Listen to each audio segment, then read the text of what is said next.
આજે આપણે બનાવશું રતાળુ ચિપ્સ. આ રતાળુ છે ને એને આપણે છોલી નાખશું, પછી આની ચિપ્સ કરી નાખશું. આ છે ચિપ્સ. હવે એને કોર્નફ્લોરમાં રગદોળી નાખશું. જો બધી છૂટી પડી જશે. હવે થોડુંક પેનમાં તેલ મૂકીને હવે હું રતાળુ ચિપ્સ તળું છું. ટેસ્ટી, હેલ્ધી અને ઝટપટ બની જતો નાસ્તો રતાળુ ચિપ્સ મારા છોકરાને બહુ જ ભાવે છે.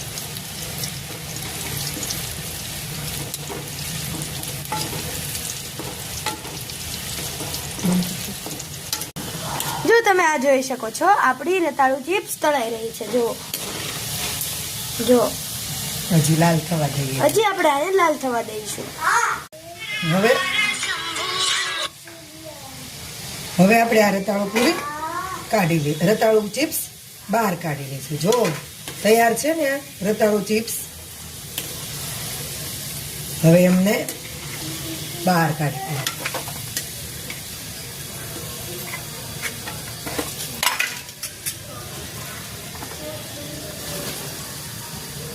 તો તૈયાર છે આપણી રતાળુ ચિપ્સ.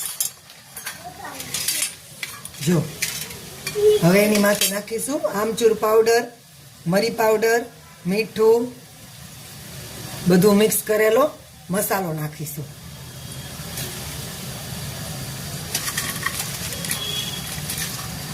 તૈયાર છે આપણી રતાળુ ચિપ્સ.